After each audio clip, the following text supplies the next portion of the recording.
এক চোর হইলো বুঝছেন, অনেকদিন যাবত মানে চুরি চামারি করে। ওর হঠাৎ মনে হয়েছে যে না রে, আমার তো এইভাবে আর চলতেছে না, আমার ভালো হইতে হইব। হালায় ভালো জইব কার মাধ্যমে হইব, কার মাধ্যমে হইব, কোনো লোক পায় না। আশেপাশে যত লোক দেয় সব হলো মনে করেন 2 নাম্বার। আচ্ছা, এখনো ভালো লোক পাইতেছে না। হঠাৎ করে এক লোকের সাথে একদিন দেখা হয়েছে। এখন ওই লোক রে কইতাছে, কয় ভাই আমি তো আগে চুরি চামারি করতাম, এখন আমি ভালো হইবার চাই, কার মাধ্যমে ভালো হমো।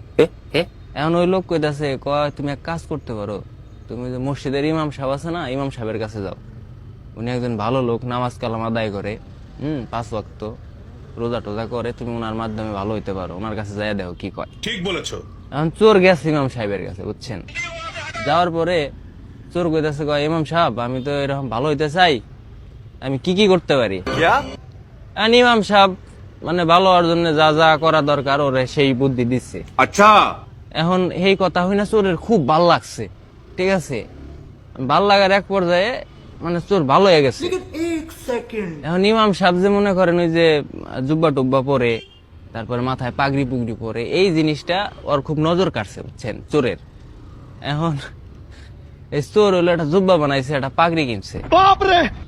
এখন চোর হইলো জানে না যে জুব্বার নিচে হইলো লুঙ্গি পরছে ইমাম সাহেব, আবার ওই পাগড়ির নিচে টুপি পরছে। চোর তো মনে করেন খালি জুব্বা কিনে নিয়ে আইছে, আইনা পরছে, নিচে লুঙ্গি পরে নাই, আবার পাগড়ি পরছে, পাগড়ির নিচে টুপিও পরে নাই। চোর মনে করেন জীবনের মধ্যে নামাজ কালামও পরে নাই, ওর নিয়ম কানুন কোনো কিছুই জানে না। এখন মসজিদে গেছে নামাজ পড়ার লিগা। নামাজ পড়ার যাওয়ার পরে ইমাম সাহেব হইলো, ইমাম সাহেব সচরাচর মনে করেন সামনে দাঁড়ায়, এটাই স্বাভাবিক। সামনে দাঁড়াইছে, দাঁড়ায় নামাজ পড়াইতেছে।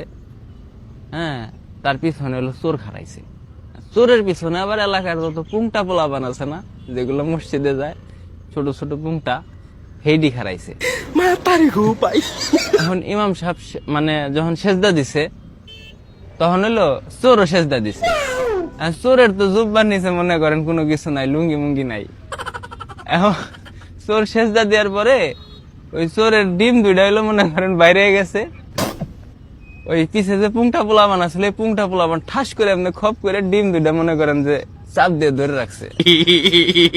চোর তো ব্যথায় কুকড়ায় যাইতেছে, কিছু কয়া পারতেছে না। এখন চোর মনে করছে এটা একটা নিয়ম। চোরের সামনে আমার ইমাম সাহেব, চোর করছে কি ঠাস করে ইমাম সাহেবের ডিম ধরছে। হ্যাঁ, ধরার পরে ইমাম সাহেব তো ব্যথা পাইছে, ইমাম সাহেব তো অমনি রয়েছে বুঝছেন। এখন পোলাপানও ছাড়ে না, ইমাম সাহেবও ছাড়ে না, এই চোরও ছাড়ে না, পোলাপানও ছাড়ে না বুঝছেন। এই পরিস্থিতি এখন সিজদা মিজদা দেয়া লাইছে। দেওয়ার পরে চোর তো মনে করছে যে হাই হেরে, এটাই মনে একটা নামাজের নিয়ম, সিপদে ধরে রাখা লাগবো বুঝছেন। পরে যখন সেজদা দিয়ে উঠে গেছে, নামাজ শেষ হয়ে গেছে, পিছন থেকে তো পোলাপান দিছে জাইরার দৌড়। এখন চোর মনে করছে এইটাও আর একটা নিয়ম। চোরও মনে করেন ইমাম সাহেবের ডিম ঠাস করে ছাইরা দিয়ে পিছে পিছে দৌড়, ইমাম সাহেব পিছে পিছে দৌড়, যাই হেরে ধরছে। আমার ভুল হয়েছে, ক্ষমা করে ধরার দে। পরে হচ্ছেন এমন কালানি দিছে চোর রে। এখন চোর তো মনে খুব কষ্ট পাইছে, কয় কি হয় হেরে আমি ভালো হইলাম, হ্যাঁ নামাজ পড়বার যাই এরকম একটা অংশ, আমি নামাজের অংশ আমি ইয়া করলাম, কিন্তু আমার ইমাম সাহেব আবার মারলো। হ্যাঁ, আমি আবারও চোর হয়ে যাম, এই জীবন আমার লাগবে।